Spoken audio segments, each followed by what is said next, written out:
Hi everyone, welcome to another episode of In Conversation with Roy, a Global Leaders podcast blog series, a forum in which we interact with luminaries from around the world and bring to you perspectives, notions, and contexts that truly matter.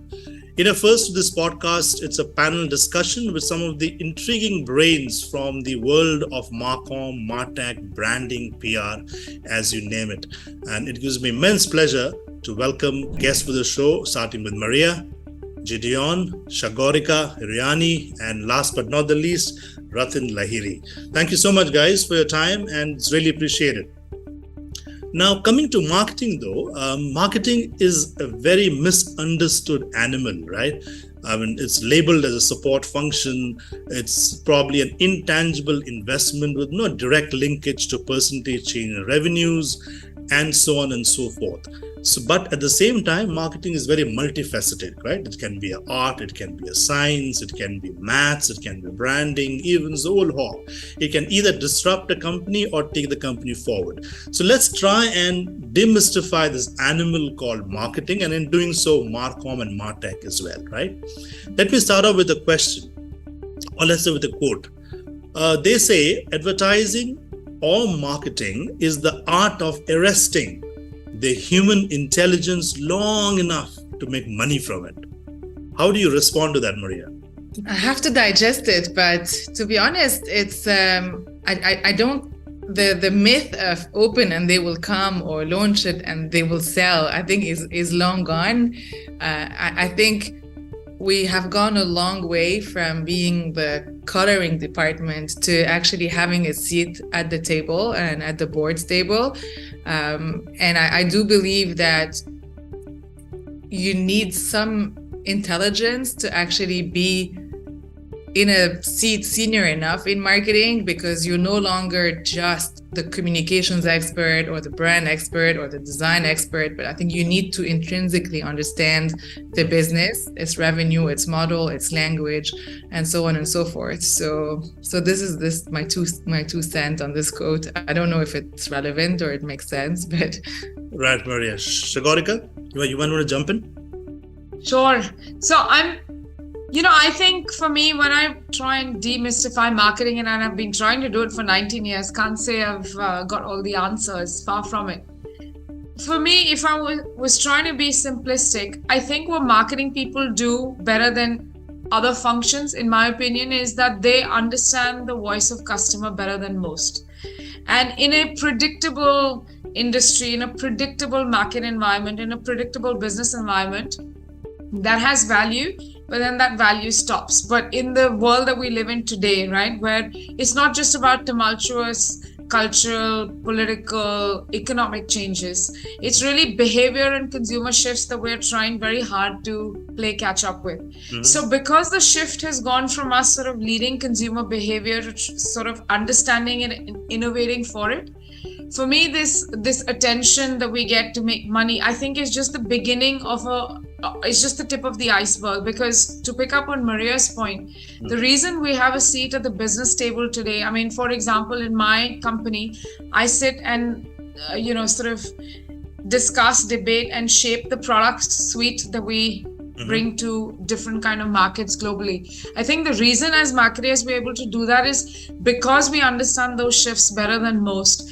and are able to figure out, and then put some science and art behind it. How do you raise awareness, but also how do you acquire, retain customers? So I think there's a certain complexity to our function, which is exciting. But I also think it's more business focused than it's ever been, which also makes it tough. So those are my 2 cents. Great. So the context is really, when you probably market something, advertise something, you're playing with the psyche of the end consumer in terms of projecting a particular product or a concept in a certain manner, which might be true, might not be true. It's a mask, it's a filter, and so on and so forth, which will probably lure the customer towards you, probably a short time or probably for a longer period of time. Would you agree with that, Rathin? No, so absolutely. So I think to echo what both Shagorika and Maria said before, I think marketing fundamentally is the voice of the customer, right?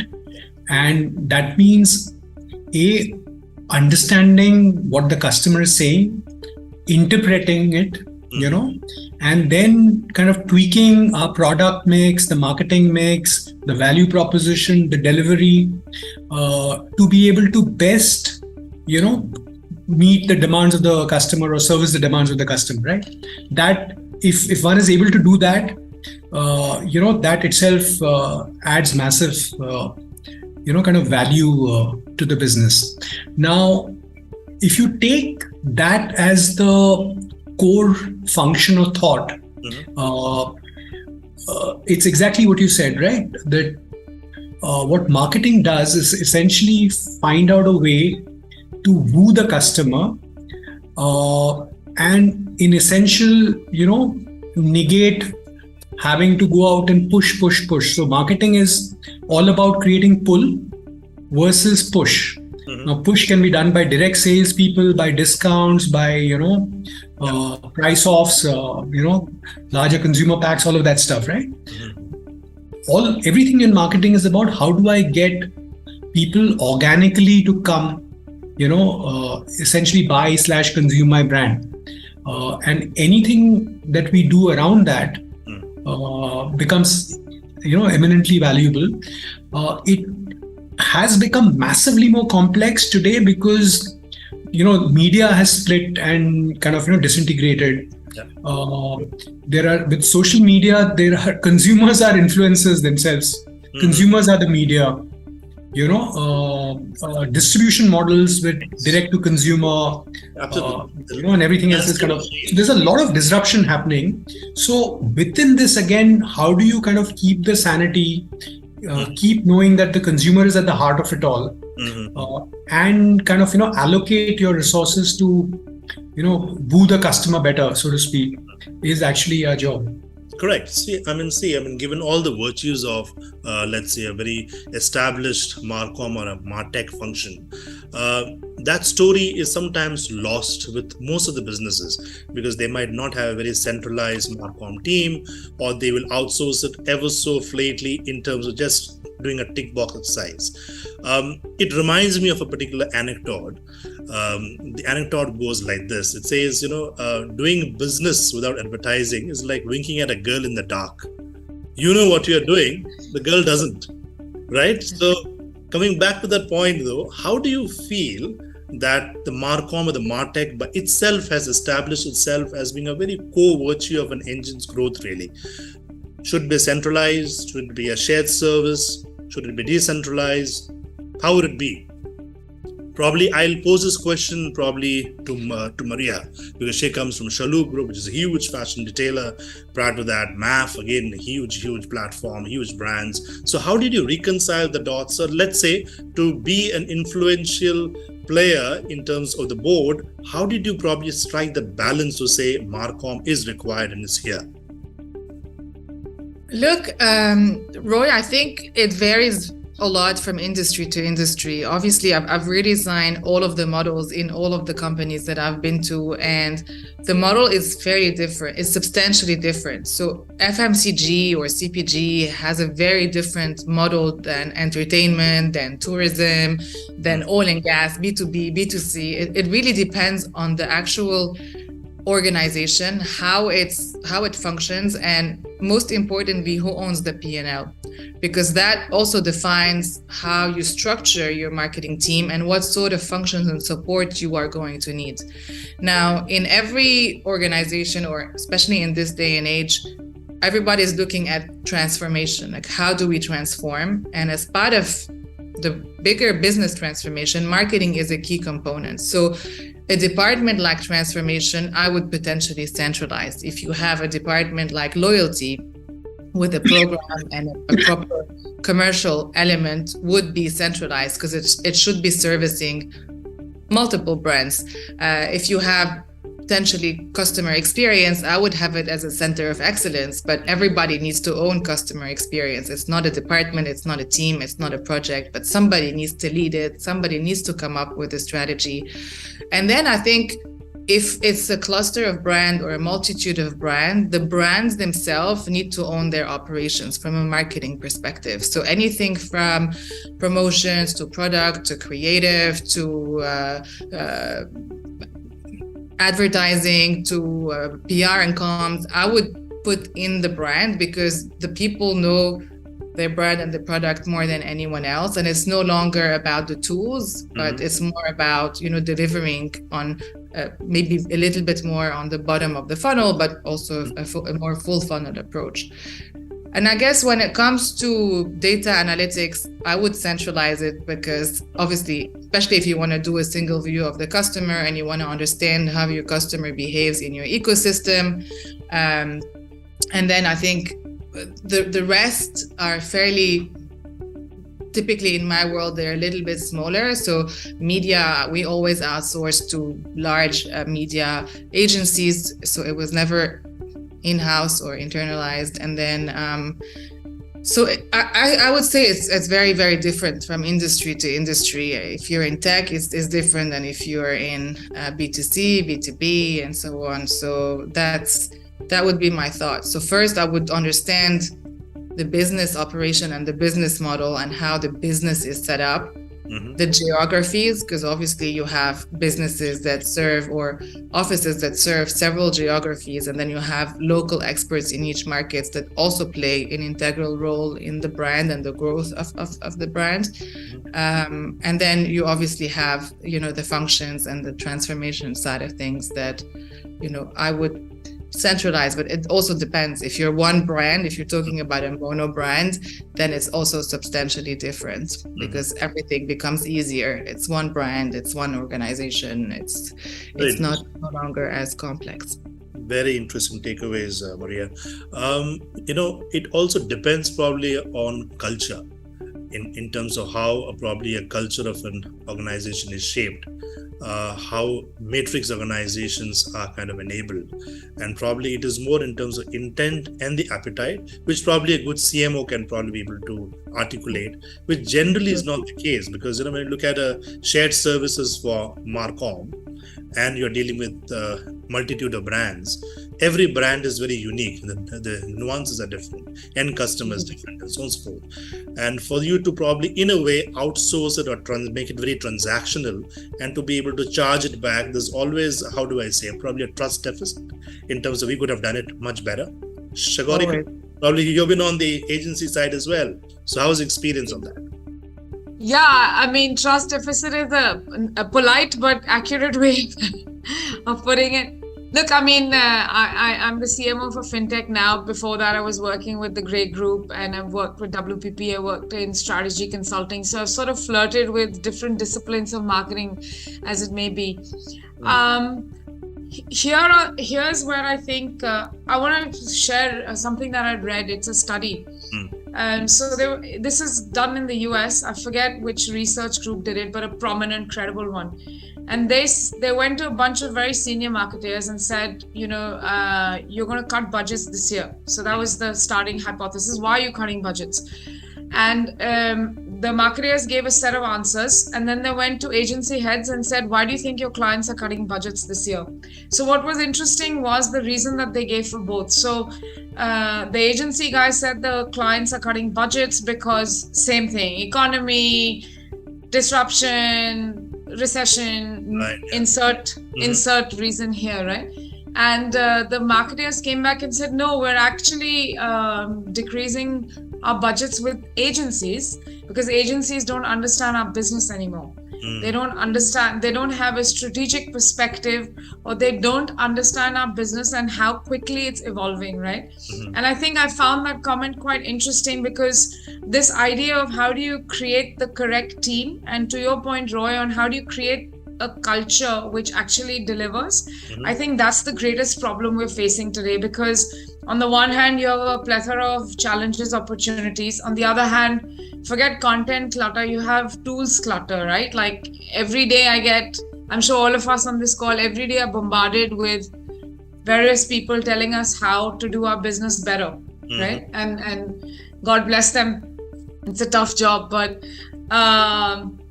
So I think what's happening here is that we're creating complexities rather than simplification. And I think one of the jobs of both agency side and marketing side is really to create processes and delivery models that simplify and always come back to a simple idea of who's our customer, how do I serve them better, and what are the tools that'll help me get there. I think because there's so much happening, so we're talking about third-party data is essentially going to be over end of the year. Yeah. We're talking about the conversation on data is shifting dramatically. We've got from an influencer economy, a more creator economy. Social media is morphing into something that everyone's still trying to figure out. Then you've got metaverse, which everyone wants to get into.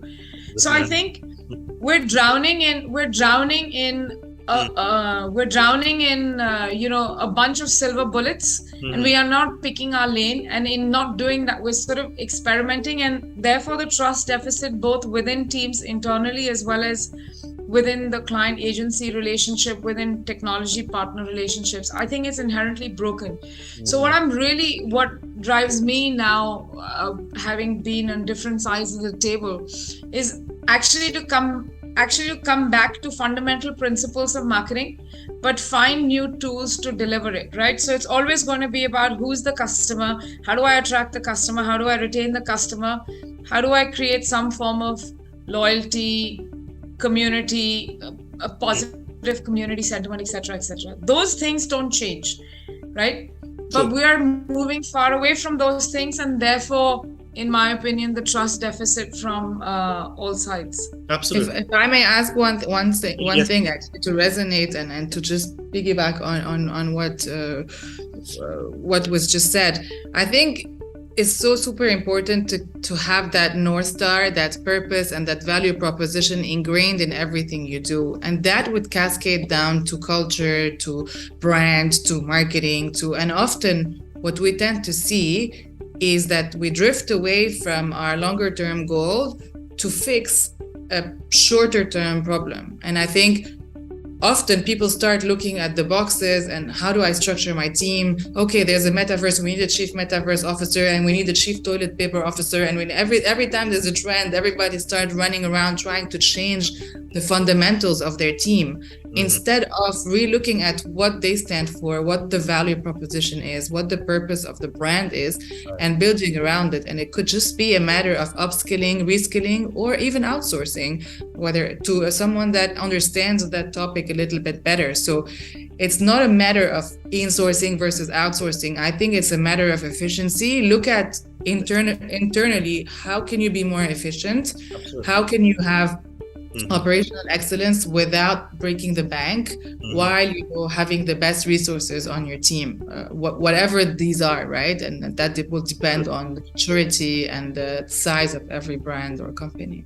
I think you nailed it on its head. So Rathin, if you take this to very diverse perspectives, and probably you take it from the perspective of being a seed investor who is actually investing in a lot of the startup ecosystem, vis-a-vis also being a brand consultant where you deal with very established clients. So what's your scope, and what is your no-go and the way to go around with your clients?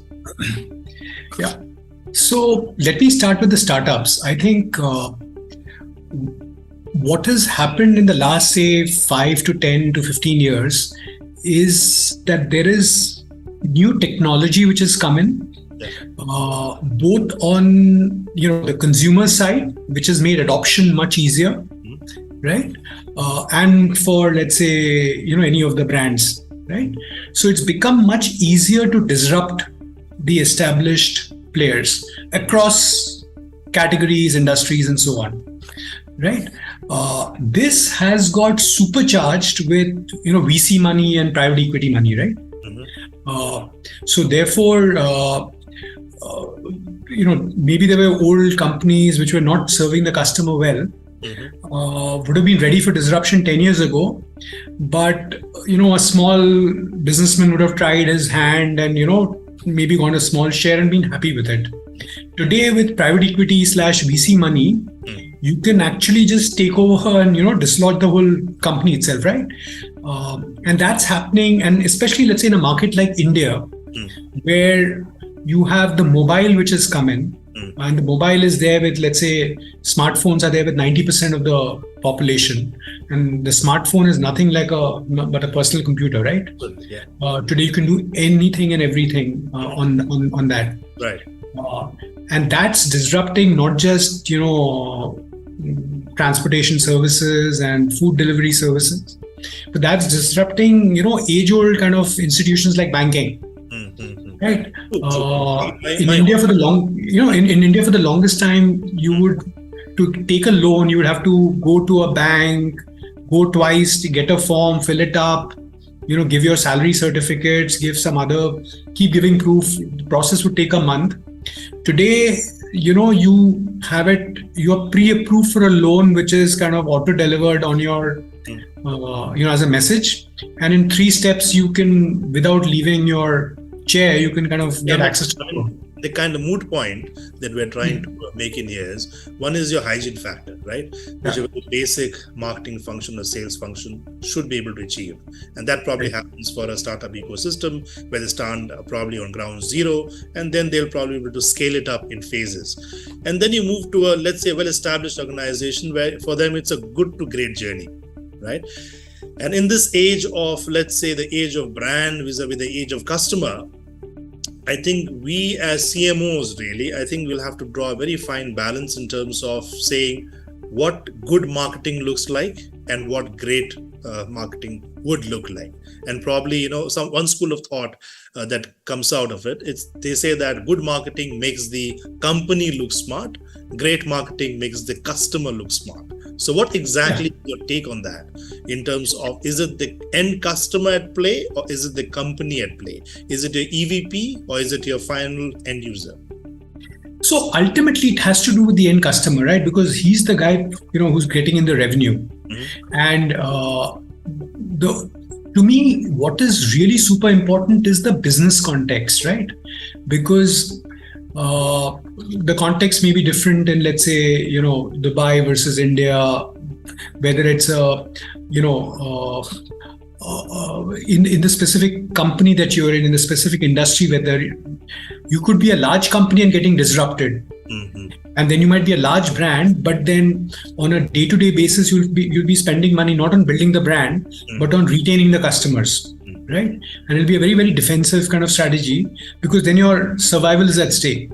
So to me, the business context is incredibly important, and CEOs are increasingly looking at marketeers to kind of, make the difference, and not just sales heads, because there is digital, which has come in, in India, 25-30% of anything, and especially if the pandemic is through digital sales. Right. So marketing plays a clear role in connecting directly with the customer to kind of get the revenue in. So to me, that's the big shift. Fair enough.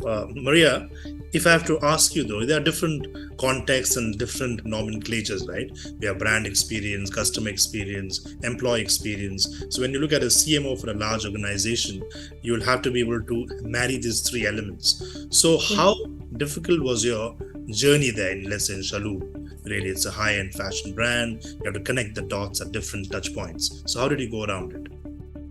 Again, it really depends on the maturity of the organization and the model itself. And I think the organizations that tend to win are the ones that follow that common North Star. It's that purpose that cascades down across the organization, the principles, the values. It starts from the recruitment process. If you hire people that have similar values and stand for similar things, they're more likely to have a good employee experience. Ultimately, the principles are the same, and we used to put them in a bucket called people, right? Because the customer and consumers and employees ultimately are humans at the end. And the more you try and design human-led experiences, whoever they're targeting, the more you're going to be successful in your organization. And I think the consumer has changed quite substantially. They're more aware. So today, whether they're a customer of yours or a potential employee of yours, they all have values that they stand by, whether they want more transparency, whether they want to be working for a more sustainable organization, whether they feel that the organization or the brand they're buying from doesn't have a purpose that is meaningful enough or deep enough. All of this really impacts the way you are going to design or transform your organization, in my opinion. And I think we're moving from traditional KPIs to something called CPIs, consumer performance indicators. How do you impact the life of the customer? Are you saving them time? Are you saving them money? What value are you adding to them? If you're in luxury, there's something called added luxury value, because ultimately all of these products are completely intangible, right? Or the value that you get is intangible. It doesn't matter. It's just a very, very expensive product that you don't actually need. So unless you have a brand that is grounded in purpose, in values, and principles that actually are embedded and cascaded down across the organization, then I think it's very difficult for any company to be able to survive. And I'm not going to lie, some of the largest ones are the most difficult ones to transform, because with time, things get diluted and employees and consumers start to lose or start to not understanding the reasons why a company exists. True, and hence it's got to be reinforced at every all time. the time. So if I take this particular take to Shagorika, and Maria mentioned something very, very useful, saying everything in the bucket of people. Would it be probably people who are inside the organization, outside the organization? Read stakeholders, really, right? So inner stakeholders, outside stakeholders. So in terms of different holders at play here, Shagorika, how high are the stakes? I mean, if you, as a CMO, and if you look at brand experience, customer experience, employee experience, your efforts might be skewed towards the brand, not as much to the employee at large. It could be towards the employee, but you will not be disseminating it towards the customers at large. So how do you marry all of this? It's a very intricate balance that really comes with experience, isn't it? Yeah, so I'm just going to pick up on, some of the things Maria spoke about, purpose-led organizations. So the company that I work for, the social loan company, we actually exist for a very simple reason. We exist to solve the problem of financial exclusion. And Rathin, you spoke about the complexity of getting a loan. Now imagine that complexity used to be for people like us, but it still exists for 40% of the world's population, right? Because they are not deemed as worthy, right? So we essentially exist for that simple reason. We want to solve a very human, gigantic problem of financial exclusion and drive financial inclusion, right? For underserved consumers.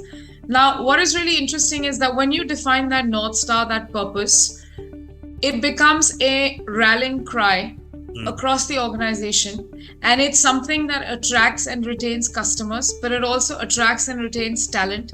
It also becomes the way that you innovate. So to give you a real life example, the first 3 days of this week were actually spent with all of our global executive team, which flew in from different parts of the world to do some 2023 planning. And my job, besides one of the things, just from a sort of management of stakeholder perspective, was always to bring us back to two things: why we exist and who are we for, right? Because you tend to get like, this is my revenue number and this is what I want to do. So those are extremely important, but it's always about the why and the who. And when you come back to that why and the who, I think you start to have very different conversations, because I think businesses have realized or will realize, depending on the maturity curve that they're on, that what is considered valuable by stakeholders has changed a bit, right? I mean, if you're not making money, you shouldn't be in business. So that's a given. But even if you think of things like ESG, if you start looking at how you've got investors looking at metrics which are outside of hard metrics, you start to realize that it's across the value chain. It's the customer, the end customer, who is Gen Z and cares deeply about your organization's labor policy, to an investor or a retail investor or an institutional investor who's looking at all of that. So I think again, having that singular purpose, but having the ability to distill its value to different stakeholders, whether it be an investor, an end user, current employee, whatever it may be. I think that's where it starts to get really interesting. And I mean, personally for me, I love that part of my job, so sort of taking it and making it valuable for all these stakeholders. Correct. Let me just share one particular incident, or rather one particular scenario. In my earlier episode with Maha Zatari is the ex-managing director for Great Place to Work. And she had gone through that exercise of, helping companies attain the Great Place to Work tag, really. And she spoke about the same context in terms of brand experience. You have the customer experience and the employee experience. So as a CMO, yes, probably one of the primary tenets is to be able to project your brand in a very favorable way where it becomes your EVP, correct? And then we get the talents in fantastically enamored in terms of the brand, in terms of the candid experience, and they come to an organization where the employee experience is zilch. And that's where the disconnect actually happens between these three particular pillars. And she kind of, went on to explain how, in this world of glitz and blitz, really, where it's all about awards and tags and so on and so forth, the reality of it all is something that is not maintained at the hygiene factor. Rathin, probably your thoughts on that? Have you also evidenced these kind of scenarios? So, it's amazing that you're mentioning it, because I'm actually consulting for a startup right now. So they are trying to solve a massive idea, which is that, take Indian brands and give them access to, global markets. So run the analytics on which are the markets in which they could sell, help them list, figure out, logistics and XYZ. So, and the core team is a bunch of, specialists who have done this with, eBay and PayPal and Amazon and so on. Right. But they're a startup. So they're like right now 10, 15 people. And as we speak, in fact, the whole discussions are, all around what's the brand that you project, right? Because it's a B2B business. It's not a consumer facing brand. It's still infant. So you don't want to overpromise and underdeliver, but you want to, set it up to a certain aspiration level, but also lay down the processes, right? Because I think what makes the employee experience so special is not about getting in, some amazingly talented guys, but putting in processes so that, they are they come in, they become part of the same culture. There is a certain cadence to a team. There's a certain team building. The purpose and values get, driven. And then the whole, machine starts humming smoothly. So I think, to me, one part is about setting the vision, which is very important, and that needs to be kind of standardized, and the whole CXO level needs to kind of buy in. But the second part is actually putting down the processes for things like the employee experience, right? And especially with the new Gen Z crowd, you want to, they are more outspoken. You need to kind of encourage that. It's not, dissent is something you need to encourage. How do you keep people motivated? How do you get cross-functional teams to work? All these become important, and therefore, I think it's a mixture of processes and culture. True. How do you kind of bridge all of this to kind of make it work together?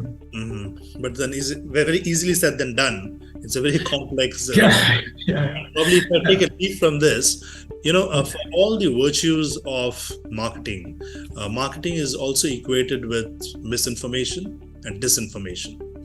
And a lot of the misinformation that is happening in media and has become almost systemic now is predominantly being funded by who? by the marketeers or by the advertisers, right? So in a sense, probably they are not able to really track in terms of, in a world where we are saying on programmatic media, where, so many ads are placed in so many places, but you might not be it might not be easy for you to try and place ads where it has gone and so on and so forth. It brings back to a question though. Question is, what is the moral responsibility of the marketeers at large? I'm just playing on the theme in terms of marketeers vis-a-vis the racketeers. So where is that particular fine line? We say it's fair enough, we're going to project a brand, but in a legit manner, not to probably manipulate people. And that's how it goes in the circle, right? Shagorika, probably you might want to answer that because you come from a media agency yourself. Yeah, I mean, I gotta be honest, we are in a cesspool. Okay, I mean, in my opinion, what's happening right now is extremely alarming. When you think of where social media is today, when you think of how brands have misused things like topical marketing, where brands are, greenwashing, purpose washing 24/7, right? And there's a frantic sort of race to the bottom. Mm-hmm. Both in terms of quality of thinking as well as quality of spends. On the other hand, you've had dominance by, the big tech players for the longest time. Mm-hmm. And therefore that dominance means that you're just basically paying good money to play in their walled gardens. So I think, again, there are some fundamentals that are broken in the marketing system. Mm-hmm. I think larger organizations have a much more difficult time because in a larger organization, culture is typically bureaucratic, culture is typically slower to change, culture is typically resistant to change. So I think there the pressures are very different. And that's one of the reasons why I moved from a sort of really large holdco company to one where I felt like I'll still have a canvas to sort of showcase the work that I want to do, but also one that I can do ethically. But look, I don't have an easy answer for this. I have a very simple answer when I come across this. I think employees, consumers, people are smarter than they've ever been. I don't know if I can say BS or bullshit on the show, but I think we have a huge bullshit radar because ultimately look at all of us in the room. How often do you look at a piece of marketing work, a LinkedIn post, somebody on social media and say, come on, give me a break, right? Yeah. You look at a piece of marketing and think that. Employees are smart, consumers are smart, companies have to be smart as well. They have to realize that the value of any form of washing is unlikely to work. Rathin talked about outspoken Gen Z. I think it's now all of us. Yeah. I mean, I'm certainly not Gen Z, but I think it's all of us now. So those of us who have I'm quite optimistic that from this divisive world that marketing is today, sure, where we're deliberately creating controversy or riding on a social idea in order to gain eyeballs or to, sort of borrow equity from a topic. I think that isn't working. It isn't working because consumers are smarter. Two, content is, so production far exceeds demand today. So again, that's going to happen. So I believe that there'll be a natural process in which consumers, employees, people will become so selective about the brands, the content, the creators they choose to interact with, that bullshit will stop working. And one of the things that I'm seeing, at least for 2023, which I'm quite excited about, is big influencers are not as important as they used to be because they don't have the same influence because they lack authenticity, right? Because they lack the ability to gain your trust, and therefore we're shifting away. So I don't think it's going to happen overnight. It might take some time, but I do believe that, again, coming back to some fundamentals of how do you build trust and with whom and, the tools to get there, we'll keep coming back to that. Mm-hmm. Very interesting points. Maria. Sorry, if I can just add one point to it. So, at a conceptual and fundamental level, I believe that, you can't fool all the people all the time, right? So therefore sanity will prevail in the long run, while there might be some deviation. However, the way I think, the new AI, disruption can happen. Yeah. And I think they can actually sense and mimic and, autocorrect and auto-tune far better than what humans can, where they put a post out and and therefore I personally think, that things actually may actually get worse. Yeah. Because and I'll tell you why. Just yesterday, somebody sent me a blog written and said, what do you think about it? So I said, yeah, it seems okay, but some data is missing and so on. He says, I got it generated on OpenAI, and it was actually a 6.5 to 7 out of 10 first draft with some basic input. I was quite shocked. So so I think we underestimate the power of AI and automation, Right. because our brains are the same as they were 5,000 years back, right? And you're just getting bombarded with more and more stuff, and people are consuming more and more. I think people are spending 5, 6, 7 hours on the mobile phone today. Very So true. given that, I think we are going to be. It's going to be the world is going to be very, very chaotic. Correct. And probably, beyond the fact that the end consumer is smart and we cannot take their smartness for granted. Beyond that, I think the entire marketing ecosystem has become really complex, right? With the cookie and ID deprecation rising, your walled gardens. You have GDPR coming in, privacy rights coming in, consent management coming in. How has that impacted marketing as a whole? How has your Marcom become very complex from what it was probably 5 years back? Maria? Look, it is more and more complex. And I think for me, the biggest impact has been on the CMO role, because now CMOs have to, by default, be generalists. They have to understand a little bit of everything. They need to understand the commercial side of a business. They need to understand the language and be able to sit and challenge a board or a CEO. While today, what we've seen is, because a lot of organizations hire a lot of specialists, it takes a lot for these people to be trained to become CMOs and take on the role of a CMO, where they are still business leaders, but understand the intrinsic role of brand marketing, customer experience, and analytics and tech and so on and so forth. So I think my key advice has always been to remain curious and to upskill and reskill yourself. Nobody taught me analytics, nobody taught me anything about data, but because I was so passionate and Majid Al-Futtaim was going on this spree of transformation and embedding data, and they were building their GCR, and there was a movement within the organization, I put my hand up naturally and organically and said, I want to lead the efforts on analytics. Nobody has asked me to do that, but I felt like it was my responsibility, especially on the customer side, to know exactly what I was dealing with. How do I build a model? What does it mean? How do I really understand my customer using transactional data, insights? How do I put them together? I even changed the model when I moved to Shalhoub, and insights and analytics were always two separate departments. I've actually put them together.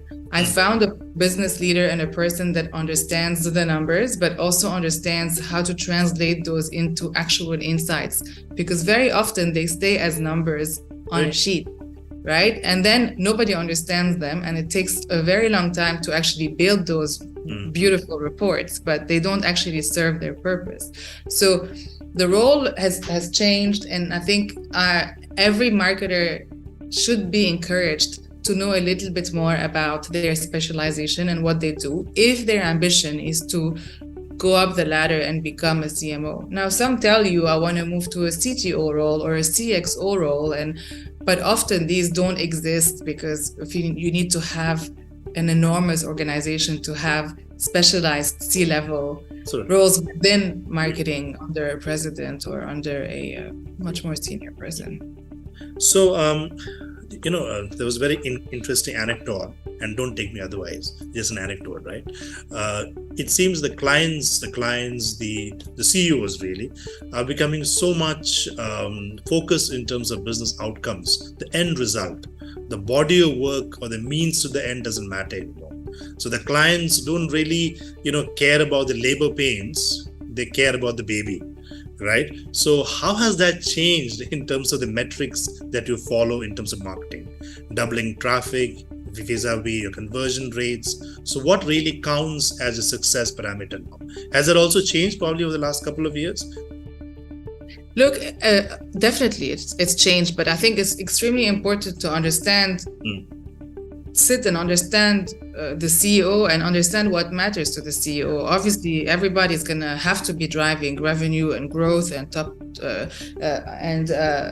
and bottom line, but ultimately, is our brand metrics important? Our experience metrics important? Our customer metrics important? You can't measure everything and you can't focus on everything. We had 3 golden metrics in each one of the sub verticals or the subdivisions, and then everybody was working towards the same KPI and the same goals. And I think what I thought was the most disturbing was when everybody had agreed to measure one thing, and then one random person or team decides to do something else and they get rewarded for it. When you tell everybody go right and then they go left and the CEO rewards them for that, it disrupts an entire organization, because yes, it could be that what they've done is phenomenal, but they're no longer following what is required to actually grow collectively as an organization and no longer have these silos. So I feel like it again depends on the business strategy, the 3, 5, 10-year goals and KPIs that are in place. But I think being completely gelled and completely in sync with the organization is key, because often marketers measure things that don't matter, right? Is it CLV? Is it CX? Is it CSAT? Is it retention, acquisition? So I think it just can become very taxing and very daunting if there isn't a clear focus and direction.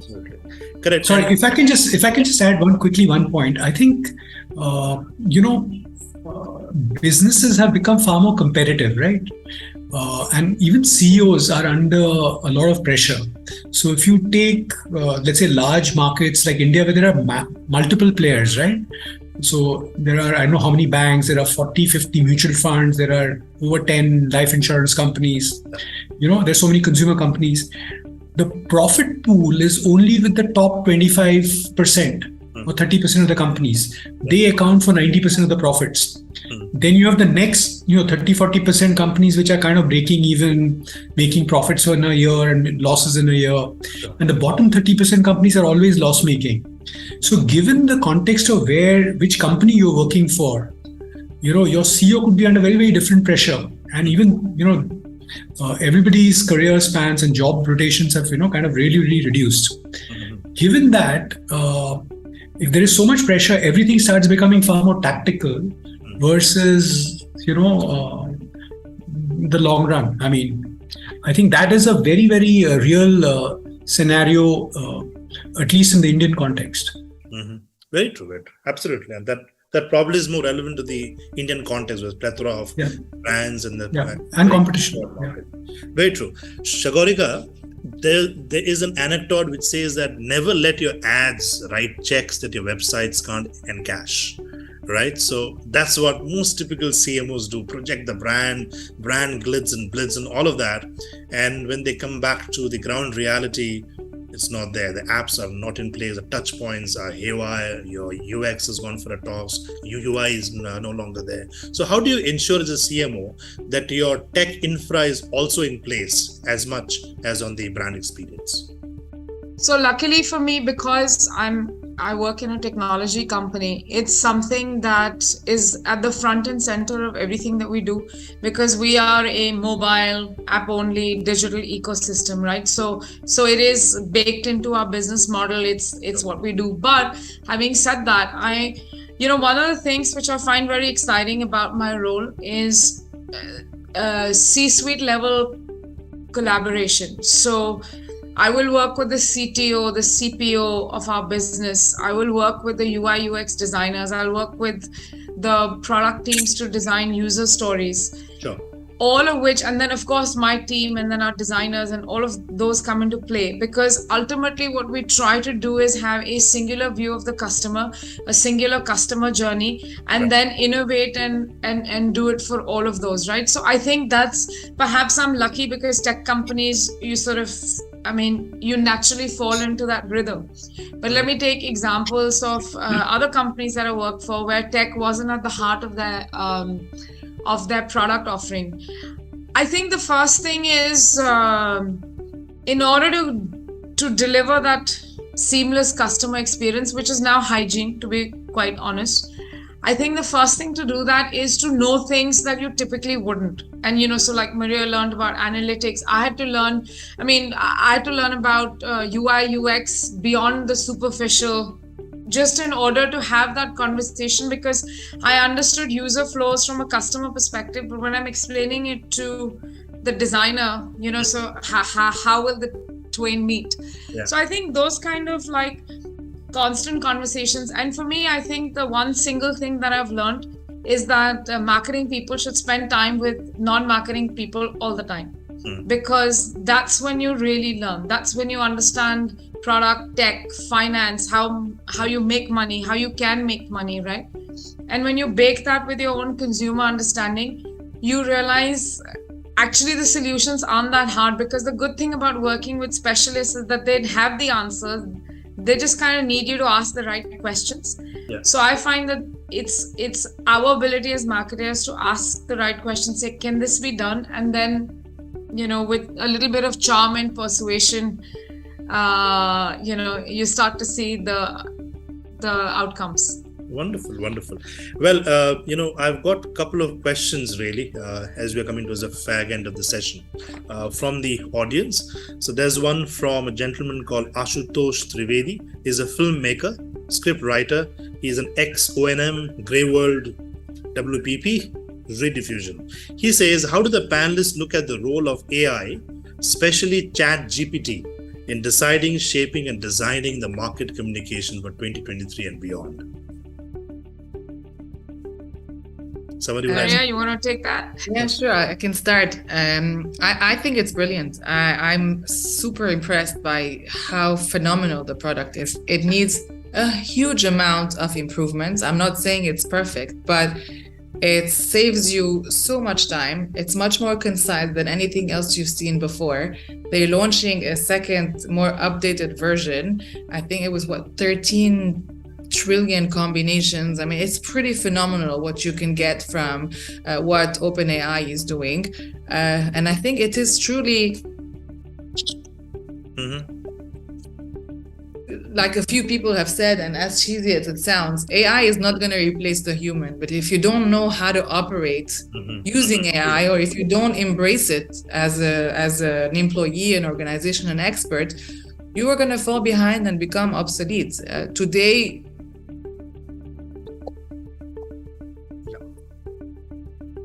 we are not embracing. Okay, you'd like to pick it up, Shagorika?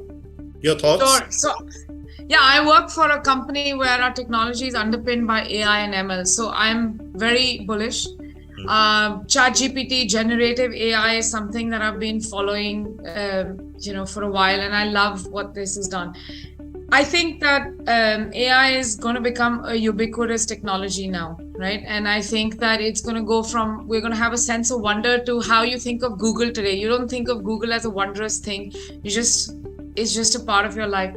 So I think human beings are quite adaptable that way. What I think AI will do, besides take away some of the pain points of productivity, is that I really think that what AI will do is make us, if used well, make us a lot smarter. I mean, and what I hope it'll do is make us a lot more equal, because I think the greatest use of technology is creating a form of democratization which traditional infrastructure can't. So to come back to, through AI, we give access to capital to people who can never get access to capital. So through this simple idea of AI technology, we allow people to have the same opportunities as everyone on this panel. To me, that's the wonder of what it'll do, right? Because it's creating generational leaps in our ability to connect, in our ability to produce content, in our ability to understand things. And that for me is, the great opportunity for brands, that how do you use something like this to create that sort of generational impact? So if I'm a brand in the CPG space, what are the applications that I can do which allow me to, sort of reach new customer segments, have new applications for existing customers. So I think it opens up the boundaries of imagination because the tools are there. I've seen it. I mean, they're all there. So for me, that's what's exciting about AI. But also you focus on the things that matter more, right? I mean, how long does it take to write a good piece of content? It takes forever. And if you can do that in 5 seconds and spend the time on strategy or on building the model, on something that is a lot more meaningful, how much more value is that to anyone, to be honest? Yes, absolutely. Yeah. So to me, I think what it does is, it gives you optionality because you have more choice, and B, it raises the bar because, you quickly kind of save time, get it up to a certain output, and then you can kind of tweak it to, make it work better for you. Right, true. And probably, I'm not too sure if you guys were there. Rathin, probably I was sharing with him yesterday evening, Mr. Gopi Kalayal, who is a chief evangelist for Google. He was in Khaleej Times and he spent probably an hour with us. And Google search by itself are typically petrified of what ChatGPT is going to do. So, in terms of impact, it's going to be huge. That's what I reckon. Yes. Of course. So coming back to the second question, probably the last question from the audience. This is from a gentleman called Vinay Pushpakaran. He's a CEO for Miyagi Learning, brand strategist and marketing coach from Chennai. He says trends and fads are very similar in a lot of ways, way too much gray area. Only time tells which trend ends up as a fad and the other way around. So as marketeers, what is the best practice to follow in terms of following a trend or a fad in terms of your Marcom strategy? So if I can just quickly take that. So whenever I've been a CMO, I think, he's absolutely right. Every year there is something new which comes up, right? And I think at least the way that I found to deal with it is, you kind of allocate an innovation budget, right? Where all of these become part of that, 7 to 10% that you kind of spend in terms of time, resources, people, maybe get some smart interns who have specialized skills to work on it. And that's the way to deal with it. And, you try out 3 of these things, see which works, which takes off, and then, kind of move from pilot to like a, mainstream it. To me, that's the one way to kind of tackle it. How about you, Shagorika? Fad, trend? Yeah. So for me, the way that I look at it is, success doesn't mean that you succeeded at the fad and therefore it's a good thing, right? For me, success is, there's a lot of learning that happens in failure, possibly more than success. So I think there are 2 things. The first is, when you always have certain fundamentals in place. So for me, the fundamentals are, what are the business objectives that we want to achieve, right? And strategic choices about which way we'll go as a brand, right? So whether that comes from purpose, whether that comes from the fundamentals of our business. If you have those contexts, you can immediately do some intelligence shifting on, look, this is not going to be for me, right? So I'm going to do that. So I think that's the first level of intelligence that you can apply. But the second, and to pick up on Rathin's point, is that you must necessarily task yourself to try. So I always find that, that ability to have either quick wins or quick failures, it's never a failure.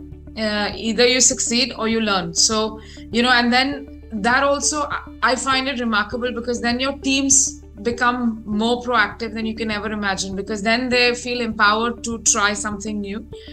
And ultimately, I think over a period of time, I always come back to focusing on fundamentals. So if the tool or the trend or the fad feeds my fundamental, there's no way I won't try it. But if it doesn't, I So probably won't. So would it be safe to say that as a CMO, you made it safe to fail? I encourage failure. In my, I have a line that I like using in my when I do interviews for the team. That I want you to scare me when you come to me with an idea, because if you don't, then and I think that's what my team does on a daily basis. So I'm constantly fearful, and I like it. Lovely, Maria. Look, I think two things. Experiment. So innovation is key, and it's the only way you can actually disrupt. Otherwise, you will be disrupted yourself, in my opinion. So however you want to do it, whether it's through a full-time team working on innovation, whether it's embedding innovation in every department, whether it's encouraging employees to generate idea, funding some of their ideas. Ultimately, it does not matter how you do it. And the second learning or the second advice is be where your customers are. If your customers are on the metaverse, be in the metaverse. If your customers are still in shops and in stores, physical stores, innovate where they actually are. Just follow where they are. Often they don't know where they're going to be. And unless you've tried and you've failed, as long as it's failing fast and cheap, then you would never know whether or not it's something that is going to pick up or is going to actually support your business. And I think more and more organizations have, separate P&Ls for innovation, for ESG, whether it's a green P&L, whether it's an innovation P&L, and it's kind of a forgotten amount that is solely used to fuel that creativity, that innovation, and that growth from non-traditional methods and channels. So I encourage that as well, very much, with how like Rathin and Shagorika have mentioned it. Yeah, lovely. Wonderful. So your final sense though, in terms of being a very evolved CMO, you've seen the landscapes changing. What would you see as the two biggest challenges for CMO? And because we are in the post-COVID world, so let's not simulate too far. Let's say 2 years, probably. What do you see in store, and what could be the two biggest challenges? Rathin, you can go first. So I think for a CMO, the challenge is always to, balance, managing the present while building for the new. And, how do you allocate your time, resources, the brand, how far do you take it? How much do you spend on, maximizing current versus innovation? So to me, that has always been the central, thing, which one has to keep tweaking depending on the context. But then that's always the case, isn't it? You have to be agile, you have to be innovative. Yeah. More in context of, let's say, Web3, metaverse, you had chat GPT coming along, big data, analytics, differing audience segments, disruptive platforms. How do you see the role of CMO changing thereof? I mean, a CMO now in 6 months, 1 year down the line, obviously your scope and remit will change. And how? Yeah, so all of those that you mentioned are not stuff which will impact, the next year's, let's say, the 2023 customer base or the 2023 numbers, right? But you cannot begin, working on it in 2025 and they're already there, right? So therefore, the question is, how do you keep the motor running on your today while, allocating, some time, some resources, getting a cross-functional team, driving purpose to enable, specialist champions, because you can't master all of this. Absolutely. Right? So therefore, how do you kind of empower your team? As was mentioned, how do you get specialists and how do you kind of get that cross-functional team going, which takes this up as a project and, kinds of gets it live. And then you test, take it to market, test it out, see what the response is, and then kind of, mainstream it or, kind of let it lay idle for a while. So to me, that's the task, right? Okay, fair enough. Point taken. Shagorika, social loan factory amplified probably, and then probably beyond that. I think, I'll tell you from my perspective, I think the first challenge we're going to have, I do believe that, and Rathin, you're a seed investor, so you probably have more knowledge than I do. But what I've seen in the last year, the funding winter will continue for technology companies especially. There's going to be a lot more focus on recurring revenue, profitability, things like that. Us poor marketing folks always tend to get the short end of the stick when things like that happen. So I think budget allocation, smart optimization of budgets will continue to be a challenge in my perspective for the next year to 2 years, right? Especially for companies like ours where institutional investors, it's a very different challenge set. So I think that's the budget recession challenge is going to be one that comes to all of us. The second, I think, on basis of what we're saying, I think two things which I want to focus on, which are sort of related. I think data and content strategies are going to dramatically change, right? When we start thinking of first party, zero party data, the way that you get that will change. So that's one part of content strategy that'll change. The other part of content strategy that'll change is now, like we're discussing, you can generate a blog, 6.5, 7 in first draft in a matter of minutes. What does that do to your ability to generate content? Right. Not just your ability to generate content, it means every mom and pop shop probably has the same level of content as you do. So so content strategy, formats, all the changes. So I think necessarily data and content strategies and tactics are going to change dramatically in this year. So for me, that's a real challenge on how do we sort of map those shifts so that we can do that. So for me, those are the two big ones. Brilliant, Shagorika. Thank you. Maria, the last word. I think I would like to add a third one, if I may. So the first one for me is putting together a proper, transparent ESG strategy and connecting ESG with marketing, making sure that everybody's owning it across the organization. The second one is speed and time. I don't think we have enough time to do everything we want to do. So how do you do more with less time?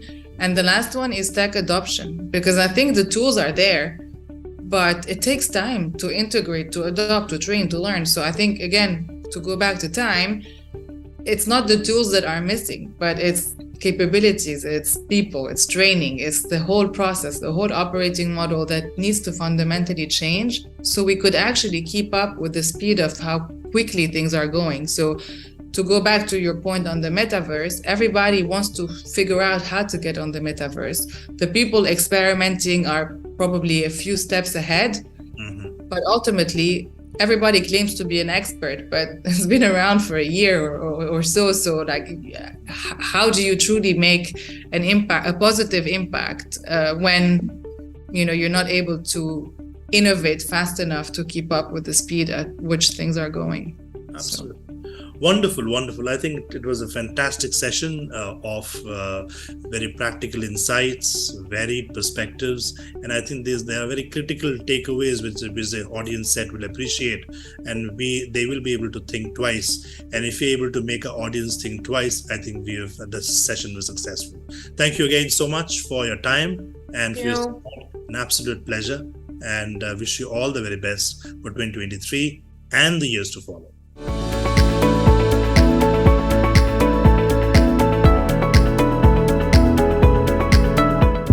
If you've liked this video, please don't forget to like, subscribe and hit the bell icon to be notified for future episodes.